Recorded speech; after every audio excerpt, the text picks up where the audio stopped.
Algunas escenas de este programa han sido recreadas.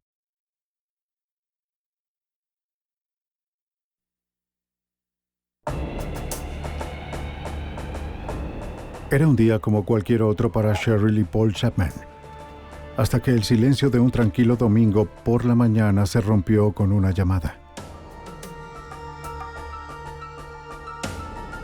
La hermana de Cheryl, Nancy, no llegó al trabajo y los intentos de contactarla por teléfono fueron infructuosos. Los Chapman, Nancy, al sentir que algo no andaba bien, corrieron a su apartamento.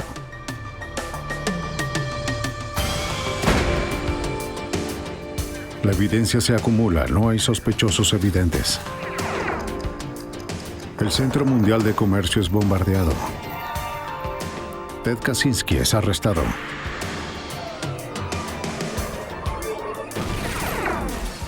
Fugitivo a un prófugo. Los archivos del FBI.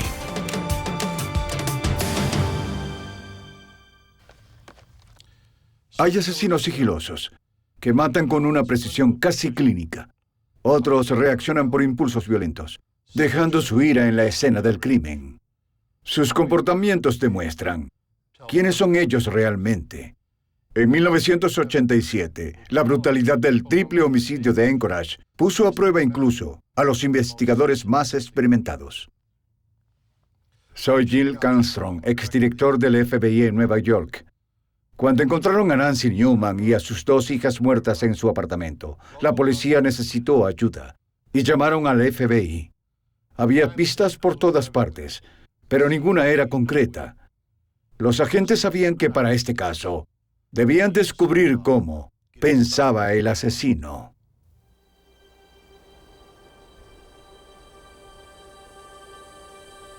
Alaska se encuentra en una zona salvaje. Muerte en Alaska, aparentemente aislada del resto del mundo y sus problemas. Sus habitantes están unidos por la belleza de sus paisajes y el respeto mutuo por la naturaleza autosuficiente de la comunidad.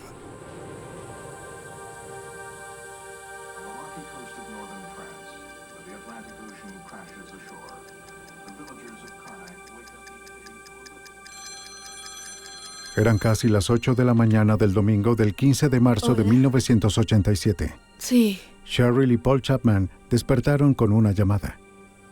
No. La hermana de Cheryl, Nancy Newman, no llegó al turno de la mañana en el restaurante donde trabajaba. El gerente de turno le contó a Cheryl que el auto de Nancy estaba en el restaurante, pero nadie la había visto.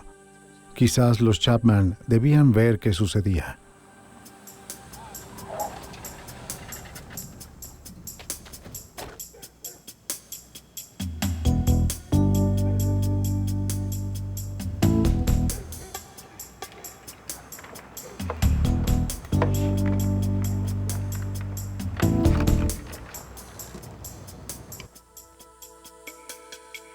Cuando Paul y Cheryl llegaron al apartamento de Nancy, sintieron que algo estaba mal. No había rastro de Nancy. Sus dos hijas, Melissa, de 8 años, y Angie, de 3 años, no estaban en el lugar.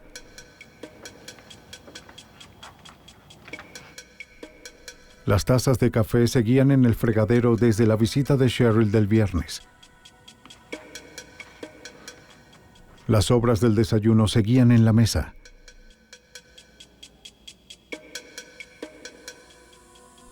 La lata de propinas de Nancy estaba vacía.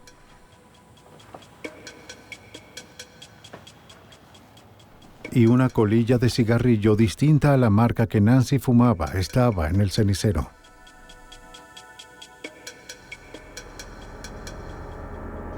Nancy. Nancy. En la habitación de Nancy, Paul descubrió algo terrible. Encontró a Nancy en la cama, golpeada y sin vida.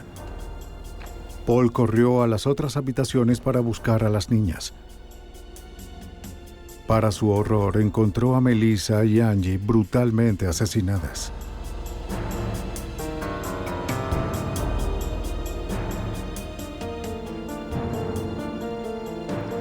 Vamos, vamos, ¡No! vamos. ¡Nancy! ¡No! ¡No! Emergencia.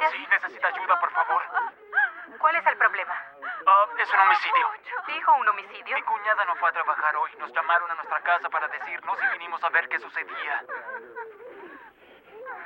¿Qué sucedió? La encontré en la cama. ¿Qué dice? Es horrible. Envíen a alguien, por favor. Señor, ya enviamos a alguien para allá.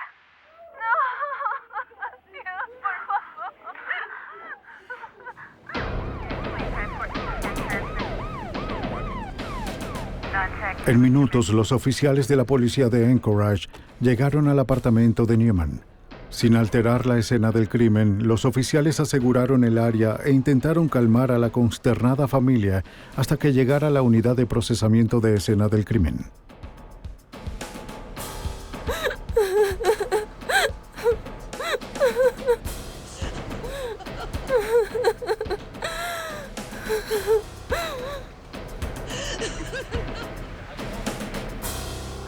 ¿Es ella? Lo que encontraron fue espantoso. Nancy y Melissa Newman parecían haber sido golpeadas y estranguladas. La garganta de Angie Newman tenía un corte tan profundo que casi fue decapitada. Bien. ¿Hay algo? Aún nada. Es una escena. El oficial Bill Gifford de la policía de Anchorage estaba en la escena. El impacto de un caso como este es muy frecuente. Es difícil expresarlo en palabras. Estamos acostumbrados a trabajar con casos de homicidios y agresiones graves, y sobre todo creo que la comunidad se vuelve, quizás, no insensible, pero está acostumbrada a este tipo de cosas. Se trata de un asesinato más. Sin embargo, las personas no están preparadas para algo de esta magnitud. Los asesinatos fueron tan terribles que incluso perturbó a los oficiales experimentados. Es impactante para el público y también afecta a los investigadores y oficiales que trabajan en el caso porque no están acostumbrados a ver, como lo mencioné, cosas de esa magnitud. El cuerpo de Nancy Newman estaba sobre su cama con su bata levantada hasta el pecho. Tenía abrasiones en su nariz, mentón y frente, y una de sus rodillas estaba lastimada. Había manchas de sangre al pie de la cama. Y un par de guantes color verde oliva en la cómoda. Sí, estas son las huellas y... Bill está allá arriba. Estamos... Bien. Encontraron a Melissa Newman de espaldas en medio de su habitación. Tenía una funda de almohada ensangrentada bajo su cuello. Otra funda de almohada ataba sus brazos. 0999. Angie Newman, de 3 años, yacía en una piscina de sangre en el piso de su habitación, rodeada por Algunos sus libros disparos a su favoritos. cara. Hay una mancha de sangre ahí. Alguien estuvo ahí. Los patrones de manchas de sangre suelen dar pistas. Las posiciones de la víctima y el asesino, los movimientos de las víctimas y el número de golpes pueden ser reconstruidos por un investigador experimentado. En este caso en particular, eso nos ayudó a establecer el orden de los sucesos. Las manchas encontradas en la cama de Nancy Newman sugieren que ella y Melissa fueron arrastradas hasta la habitación de su madre donde fueron agredidas. Las manchas en la alfombra del pasillo indican que Melissa fue llevada a su habitación y asesinada allí.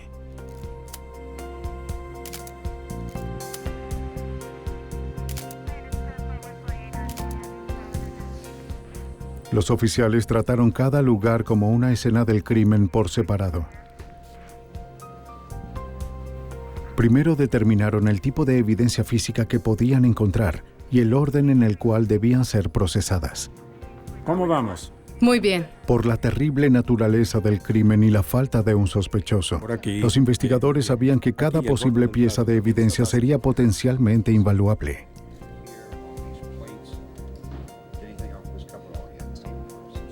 Genial, es grandioso. El sargento detective Michael Grimes estaba a cargo de la unidad de homicidios, agresiones y robos del Departamento de la Policía de Anchorage. Sabía que estaría en aquella escena del crimen por horas, horas y horas. Esto es lo que de inmediato identificamos como un caso forense. No desordenaron mucho la escena cuando encontraron los cuerpos. Fuimos afortunados en ese aspecto.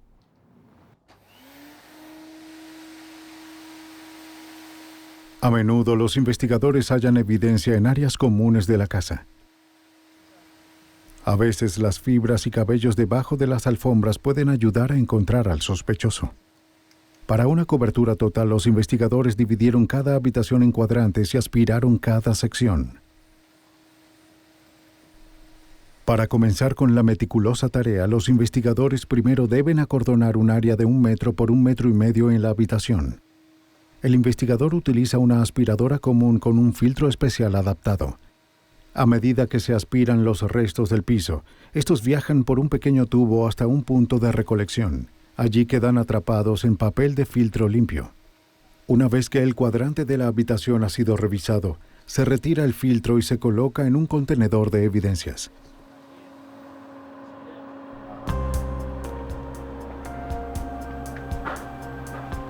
Algunos cabellos diminutos y fibras se pierden de la escena al aspirar. Por eso se utiliza un láser argón portable, el cual hace que los cabellos y fibras puedan fluorecer al estar expuestas a la luz del láser.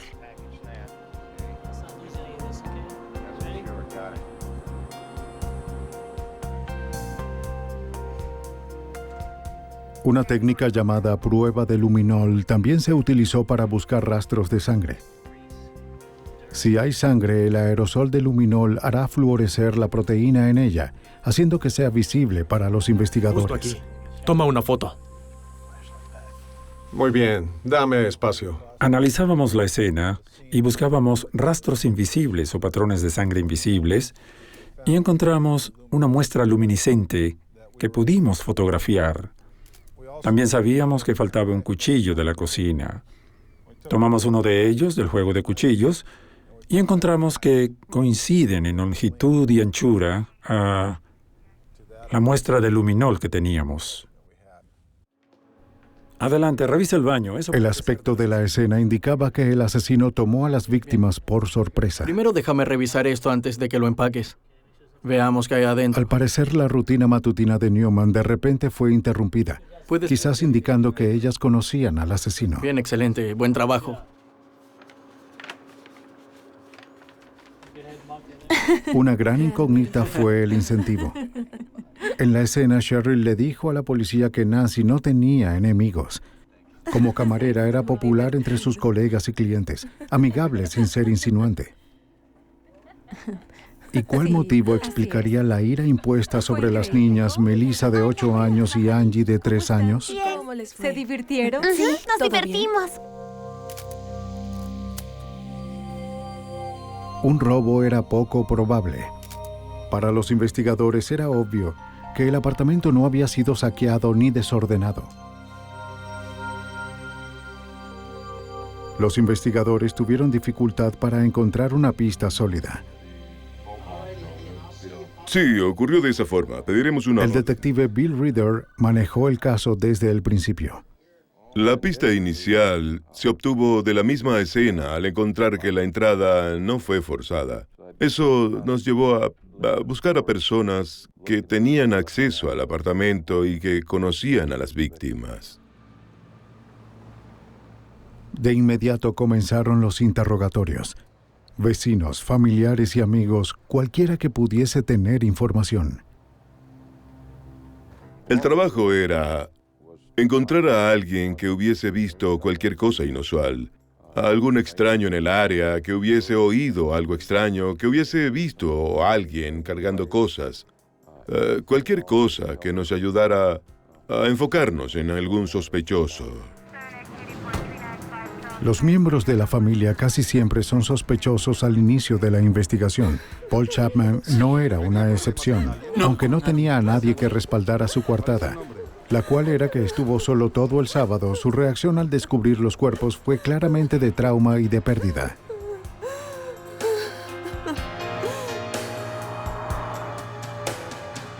Los investigadores hablaron con las personas cercanas a la familia y descubrieron que Nancy Newman estaba felizmente casada con John Newman, el padre de sus hijas. Era un sospechoso. Los esposos usualmente lo son. Pero John Newman estaba en California, entrenándose como cerrajero cuando ocurrieron los asesinatos. Otra manera de eliminar a un sospechoso es observar y continuar hablando con ellos. John nunca nos dio una indicación diferente a la de querer la resolución del caso. Estaba muy desconsolado, mostrando las señales que cualquiera mostraría bajo estas circunstancias. Ya que los Newman vivían en un complejo de varios apartamentos, el detective Grimes sabía que entrevistar a los vecinos en el área cercana sería una tarea difícil. Era un apartamento de un complejo de varias unidades, ubicado en un área particular del pueblo, que estaba rodeado por unos apartamentos de varias unidades y literalmente estábamos viendo cientos de viviendas en esa zona. La unida comunidad de Anchorage quedó impactada por la brutalidad de los asesinatos. Los investigadores policiales, sin tener experiencia en crímenes de esta magnitud, se hacían la pregunta más aterradora de todas. ¿Podría ser un asesino en serie? La policía se sentía presionada para trabajar rápido. ¿Qué tipo de persona cometería este crimen? ¿Existía algún significado en la forma en que estas personas fueron asesinadas que pudiese darnos pistas de a quién estábamos buscando? Y de forma inmediata, yo diría que en 1 o 2 días obtuvimos gran ayuda del FBI. Rápidamente los investigadores se dieron cuenta que necesitaban determinar el tipo de individuo responsable por los asesinatos. Fueron con la unidad de análisis del comportamiento del FBI en Quantico, Virginia. El agente especial Jude Ray recibió la llamada. Como perfilador de la unidad, el trabajo de Ray era asistir a los investigadores en la búsqueda de los peores asesinos de los Estados Unidos. Para hacerlo, Ray debía entender la manera de pensar de los asesinos. Buscábamos los actos y acciones de los individuos después de lo ocurrido e intentábamos predecir el tipo de personalidad, por así decirlo, de una vista compuesta de qué tipo de ser humano pudo haberlo hecho. A través de evaluaciones detalladas de las fotos y reportes policiales de la escena del crimen, Ray le suministró a los investigadores una descripción psicológica del asesino. Es una escena del crimen desorganizada. Hablo de baja autoestima, todo el tipo de cosas que diría sobre este tipo de personas, que ha sido, la sociedad lo ha rechazado a través de los años y ahora es su momento de rechazar a la sociedad. Ray le dijo a los detectives de Anchorage que este hecho podría repetirse. Este incidente en particular lo alarmó mucho, en particular por ser 3 víctimas al mismo tiempo que eran niñas, que en mi opinión también dijo, necesitamos trabajar en esto de inmediato porque al parecer esta persona está fuera de control y existe la posibilidad de que lo vuelva a hacer en un futuro no muy lejano. Gracias a la autopsia, los investigadores descubrieron que Nancy y la niña de 8 años, Melissa Newman, habían sido abusadas sexualmente. Basándose en esta información y las características del crimen, Ray concluyó que este criminal violento podría tener una historia de abusos sexuales. Sería un hombre blanco de entre 20 y 25 años, un fracasado. A raíz de las conclusiones de Ray, los investigadores comenzaron a reducir la lista de posibles sospechosos. Entre ellos estaba un joven que recién se mudaba a pocos metros del apartamento de los Newman. La policía también interrogó a Kirby Anthony, el sobrino de 23 años de John Newman. Anthony tenía una coartada para la mañana del sábado del 14 de marzo, pero el vecino no. La enorme ira infligida en ellas, que casi decapitó a la niña de 3 años de edad, implica para mí que no hay algo en mi mente que pueda darme un motivo suficiente que explique toda esta ira proveniente de un extraño.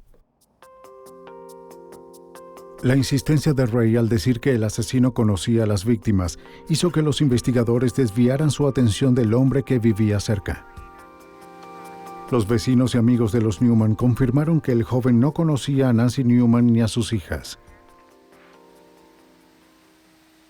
Ya que hablé sobre la familiaridad, alguien cercano a la familia, alguien que la conocía, alguien que tenía algún tipo de relación con ella, quizás alguien que fue rechazado por ella.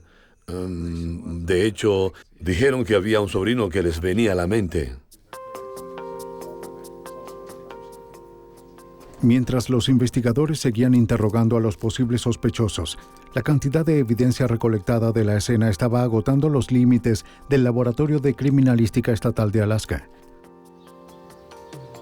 Una vez más, la policía de Anchorage acudió al FBI. La evidencia fue enviada al Laboratorio de Criminalística del FBI en Washington, D.C. El caso fue entregado al experto en cabellos y fibras, Doug Diedrich.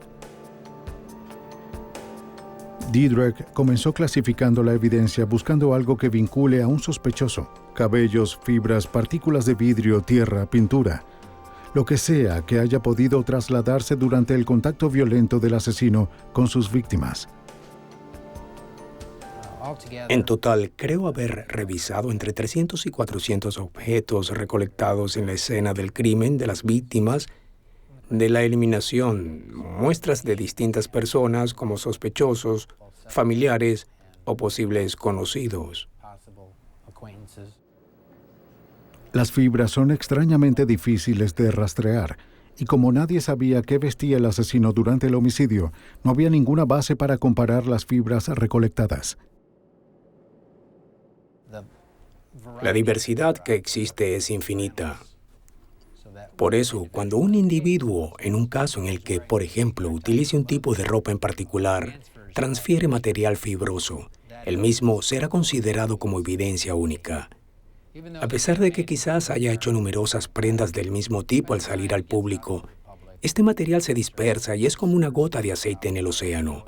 Solo está allí, pero es difícil de encontrar.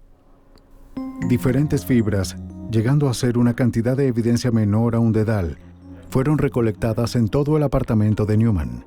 Sin embargo, la experiencia de Diedrich en traslado de fibras le permitió reconstruir los movimientos del sospechoso durante el crimen, dándole a los investigadores una imagen más clara de lo que en realidad ocurrió en el apartamento.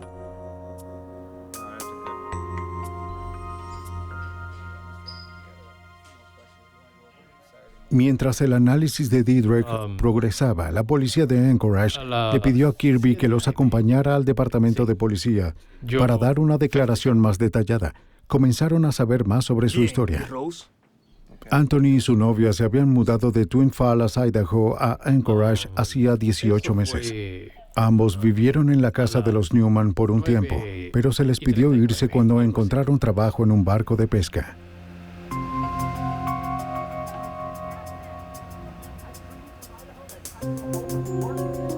Lo sé, pero no estamos casados.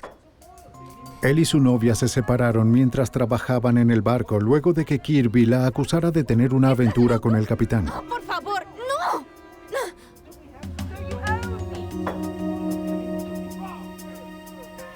Sus compañeros lo describían como irracional e inestable después de la ruptura.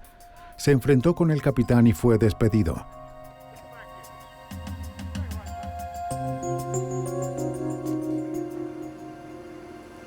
Regresó solo a Anchorage el 14 de febrero de 1987. Sin tener otro lugar a donde ir, Anthony tomó un taxi desde el aeropuerto hasta la casa de los Newman.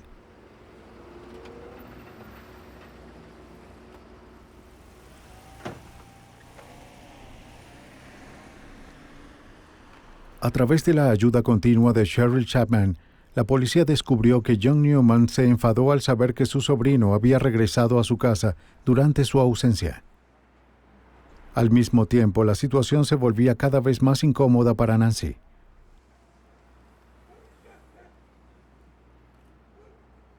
Luego de unas semanas, le pidió a Anthony que se fuera.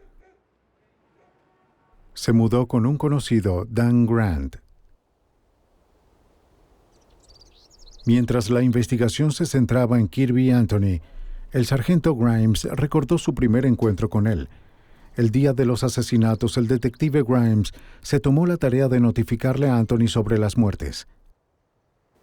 Le dije que teníamos malas noticias para él, que su tía y sus 2 hijas fueron encontradas muertas temprano en la mañana. Recuerdo que Kirby agarró su cabello y comenzó a llorar lentamente, pero sus ojos estaban secos, no había lágrimas, bien sea porque mentía o no. La conducta de Anthony no era de luto por un familiar, pero Grimes sabía que el extraño comportamiento de Anthony no justificaría un arresto. Sin embargo, el reporte de la autopsia los hizo sospechar aún más. Los resultados determinaron que los asesinatos ocurrieron entre las 7 de la mañana y las 12 del mediodía del sábado 14 de marzo. Fuimos capaces de demostrar que los asesinatos ocurrieron temprano en la mañana, luego de que las víctimas se habían despertado. Una de las víctimas había comido cereal, la otra estaba comiendo cereal en ese momento. La madre estaba bebiendo una taza de café. Establecer la hora de las muertes hizo que la coartada de Anthony fuese irrelevante, la cual era que estuvo en una fiesta hasta el sábado en la mañana. Admitió que bebió, fumó marihuana y consumió cocaína. Dan, despierta. Vamos, amigo. Dijo que regresó a la casa que comparte con Dan Grant a las 7 de la mañana y luego volvió a salir alrededor de las 8:45. Mientras tanto, la investigación del agente del FBI Didrek sobre las fibras y el cabello se hacía más complicada. Uno de los objetos recuperados viene del polvo aspirado. Al menos había polvo aspirado de distintas habitaciones. Esos objetos deben ser analizados y los cabellos deben ser examinados. Creo que fue la cosa más difícil de este caso. Fue identificar cada cabello encontrado en la residencia. Y comúnmente eso no se hace. Realmente hay muchos cabellos con los cuales trabajar. Pero en este caso, hacerlo fue una tarea monumental y laboriosa de todo el equipo. Cada cabello muestra sus características peculiares bajo un microscopio, haciendo posible rastrear su posible origen. El hecho de que los cabellos se diferencian en cada persona es evidente cuando amplías estas características unas 250 o 400 veces. Para examinar las fibras y los cabellos encontrados en la escena, Didrek utilizó 2 microscopios de comparación de alta intensidad conectados por un puente óptico, uno para los materiales reconocidos y otro para los que faltaba identificar. Ya que Anthony vivió un tiempo con los Newman, era probable encontrar su cabello en el apartamento. Era importante establecer si los rastros de cabellos eran antiguos o recientes. Didrek revisó el contenido de la aspiradora utilizada en la casa de los Newman.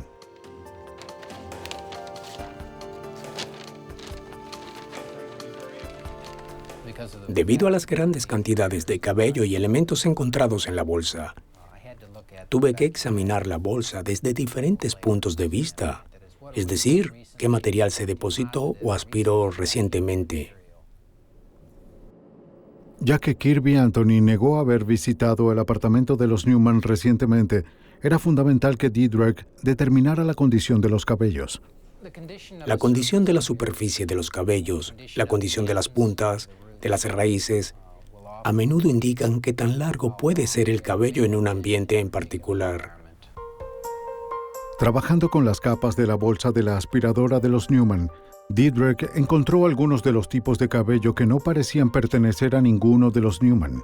Estos cabellos habían sido depositados recientemente. Además del polvo aspirado, vellos púbicos no identificados también se encontraron en las víctimas y en sus habitaciones. Para determinar el significado de estos hallazgos, Didrek ahora quería saber cómo son usualmente trasladados los cabellos de una habitación a otra, así que llevó a cabo su propio experimento.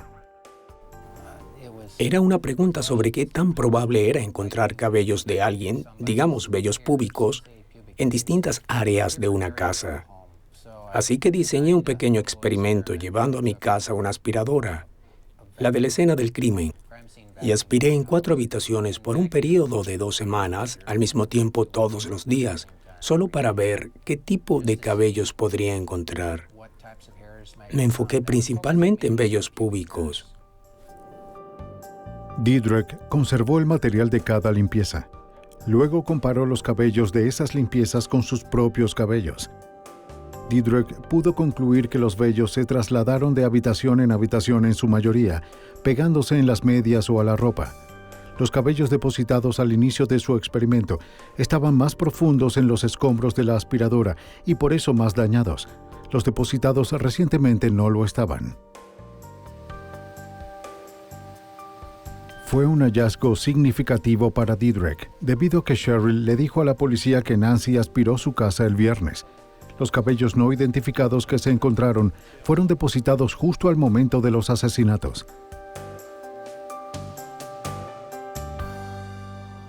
Bajo un escrutinio microscópico se descubrió una evidencia importante. Un vello púbico que poseía una liendre asociada al piojo púbico se encontraba en el paño húmedo hallado en el baño de los Newman.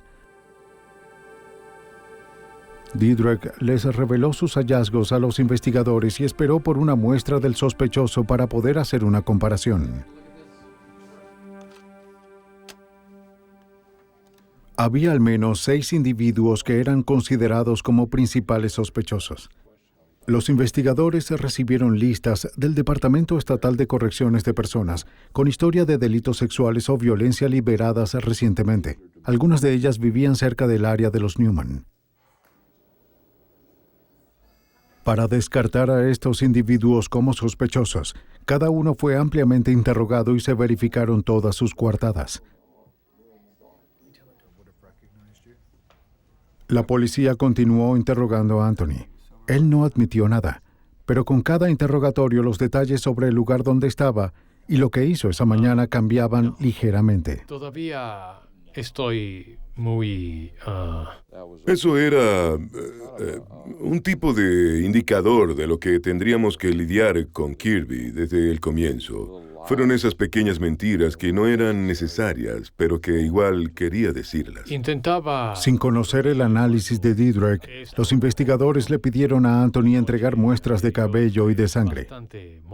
Queriendo parecer cooperativo, entregó las muestras por voluntad propia. Estas fueron llevadas rápidamente a Didrik para ser comparadas.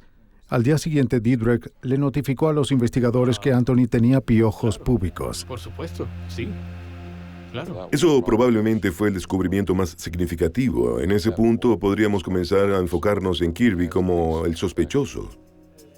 Cuando fue confrontado con la evidencia de cabello y la liendre encontrada en el paño, Anthony confesó tener piojos. Dijo haber tomado una ducha en la casa de los Newman una semana antes de los asesinatos para no propagar el piojo púbico en la casa de Dan Grant. Para Jude Ray, el paño sucio dejado en la escena del crimen decía mucho del sospechoso. El asesino se había limpiado en la escena del asesinato. ¿Para qué arriesgarse? ¿Por qué no ir a casa? Era obvio para mí que él tenía que ir a otra parte a la que no podía llegar cubierto de sangre. Lo que nos lleva a pensar que el chico no está solo. No vive solo. El perfil conductual de Ray también predijo que el asesino se le podría asociar con un abuso sexual en el pasado. Esta predicción obligó a los investigadores a buscar con más detenimiento sobre el pasado de Kirby. Descubrieron que Kirby Anthony fue el principal sospechoso en un caso de Idaho que continúa abierto hasta la fecha. La víctima, una niña de 12 años de edad, sufrió daño cerebral durante el ataque y no pudo testificar. Él, antes de venir a Alaska, fue el foco de atención de la policía de Idaho. Estaba en una especie de día de campo y había una niña de 12 años de edad que fue encontrada en el bosque. Estaba inconsciente, casi muerta y había sido abusada sexualmente. Y la investigación señalaba a Kirby Anthony. Ray también predijo que el asesino querría parecer cooperativo con la policía. Nos dijeron que el sospechoso se involucraría en la investigación, que estaría llamando para saber qué mostraba la evidencia, y Kirby comenzó a hacer eso.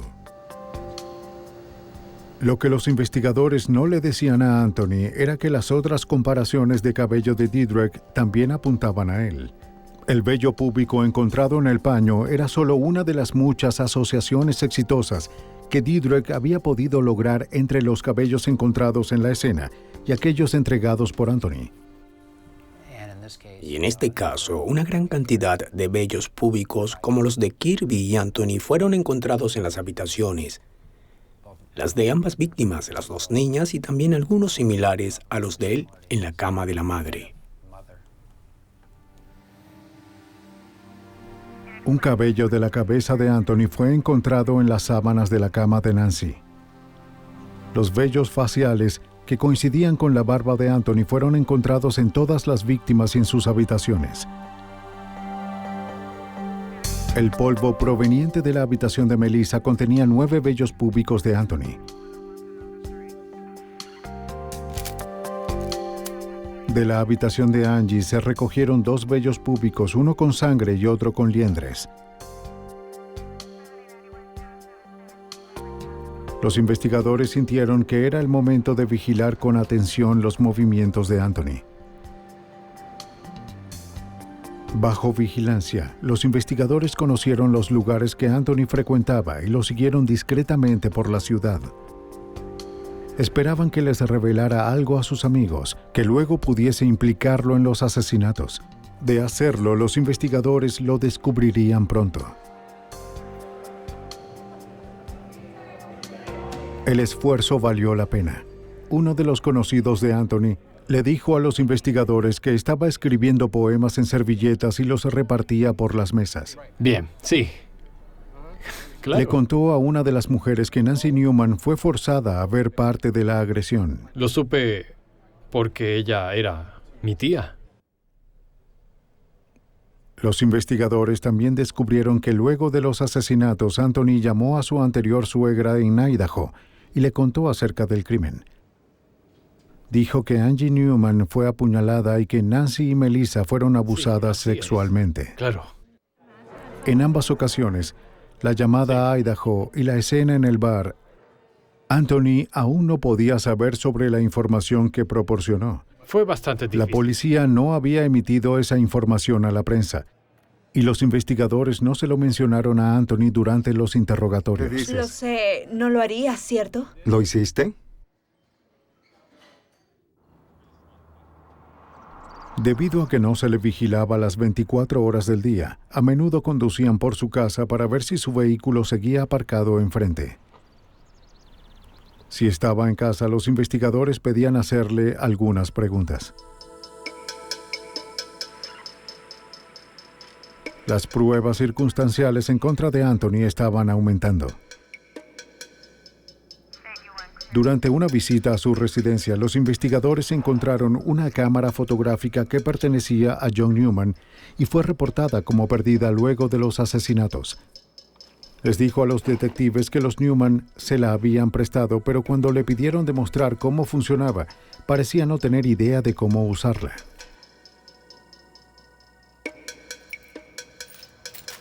Otro objeto perdido de la casa de los Newman parecía guiarlos hacia Anthony.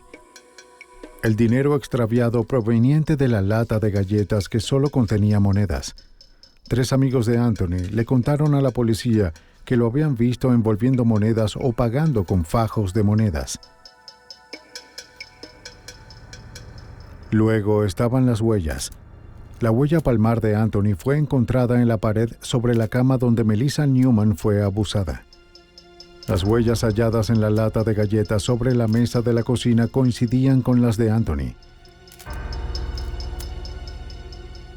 También encontraron sus huellas en el armario de la sala y en la puerta principal del apartamento. Otro lugar en donde hallamos las huellas de Kirby fue en la parte trasera de la puerta de la habitación de la madre. Una vez más, su posición era tan significativa que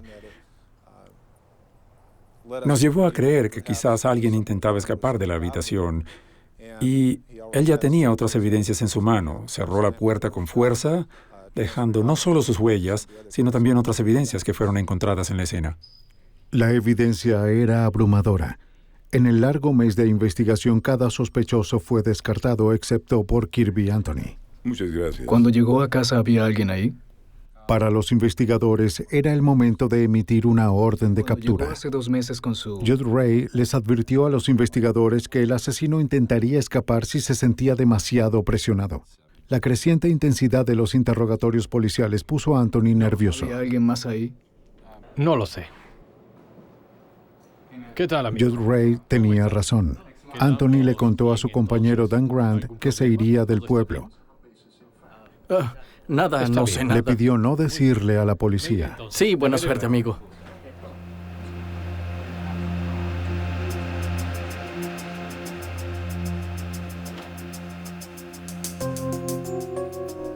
Grant temía contactar a la policía de Anchorage por el mal temperamento de Anthony.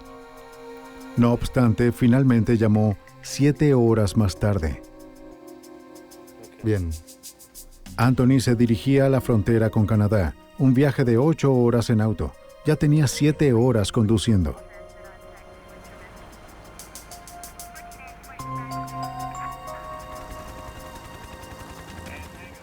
Anchorage y la frontera con Canadá están separados por cientos de miles de tierras deshabitadas.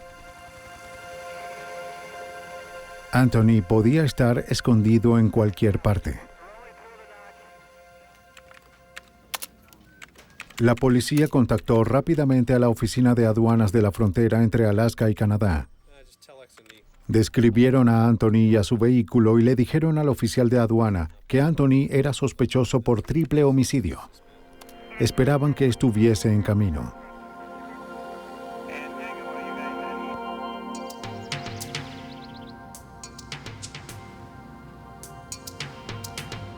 Casi una hora más tarde, Anthony llegó a la oficina de aduanas. Sin saber que los investigadores les habían avisado, Anthony se detuvo tranquilamente en la entrada de la aduana.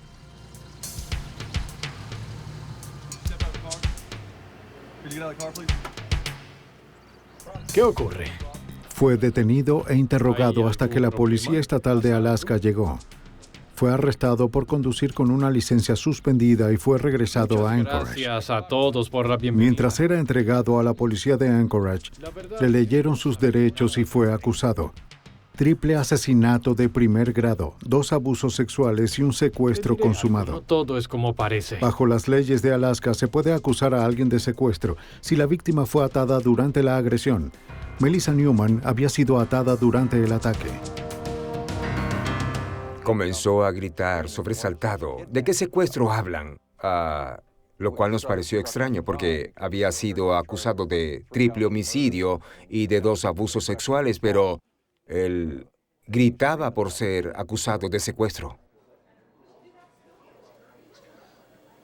Para ese momento, la evidencia forense estaba tan completa que la policía creía poder reconstruir cómo fueron brutalmente asesinadas Angie, Melissa y Nancy.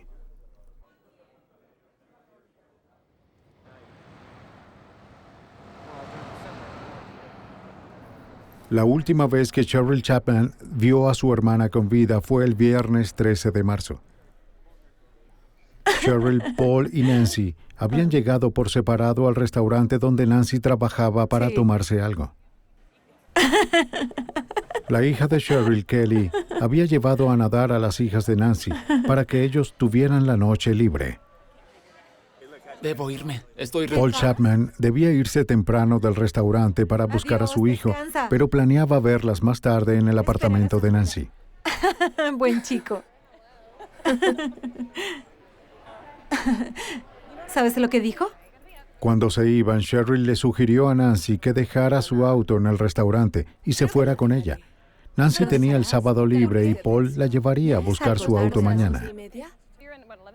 Sí. ¿A qué hora 11? vienes? ¿A las 11? Sí. Bien, vamos.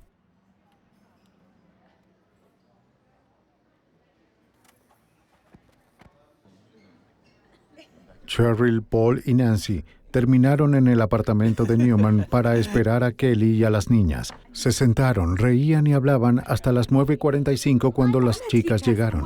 Kelly les había comprado unas hamburguesas. Cerca de las 10 de la noche, Cheryl y Paul estaban listos para irse. Cheryl ayudó a Nancy a limpiar la mesa y colocó las tazas de café en el fregadero. Angie estaba en pijamas y Melissa había ido a su habitación para irse a dormir. Déjalo allí, yo lo hago. Cuando se despedían, Paul le dijo a Nancy que lo llamara al día siguiente si quería que la llevara hasta su auto. Gracias.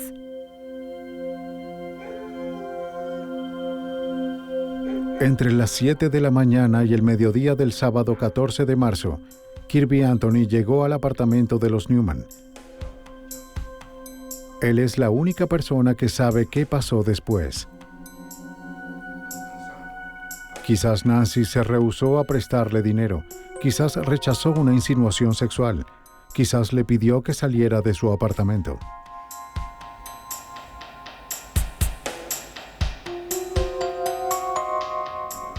Sea lo que haya sido, su ira explotó.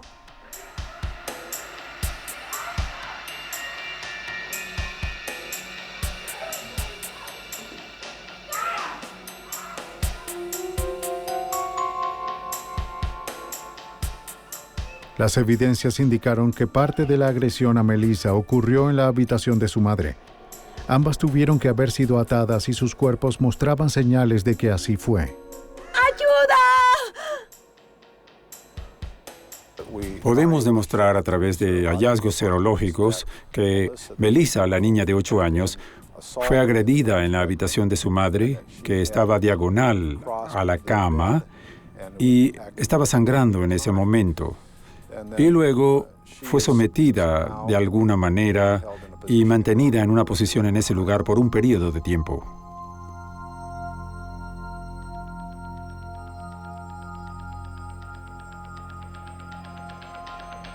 Melissa Newman probablemente presenció la violación y el asesinato de su madre. Luego fue llevada a su habitación donde fue agredida de nuevo y asesinada.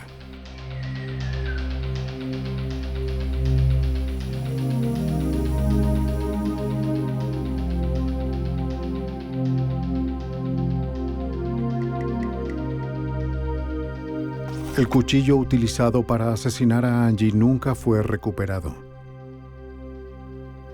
No quedó claro si fue la primera en asesinar o la última. Lo que sí es seguro es que pareció haber sido el blanco de una horrible y descontrolada ira.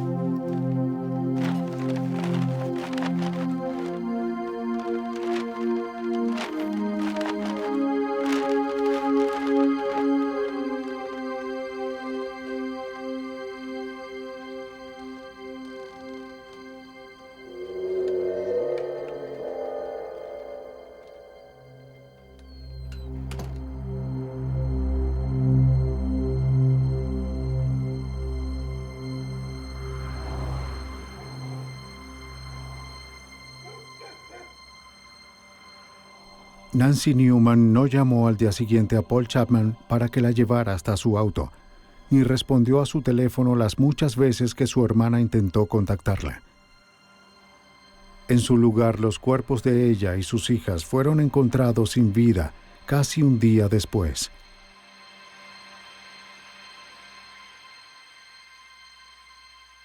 El rencor en contra de Angie pudo haberse creado en las pocas veces que Anthony cuidó a las niñas.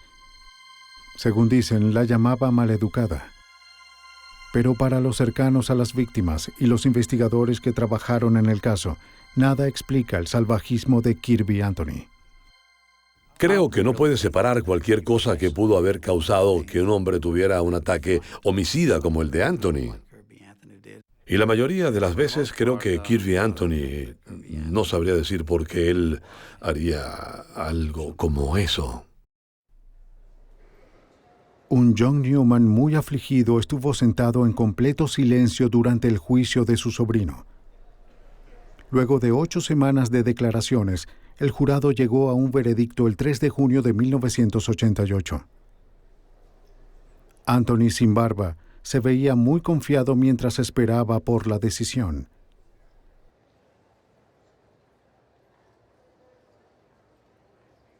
A medida que se leía cada veredicto de culpabilidad, la compostura de Anthony se desintegró, hasta que al final se desmoronó por completo. Fue sentenciado a 357 años por sus crímenes.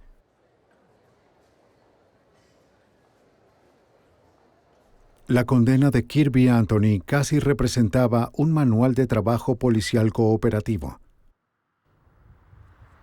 La policía de Anchorage le proporcionó la evidencia recolectada al FBI de una escena del crimen cuidadosamente protegida.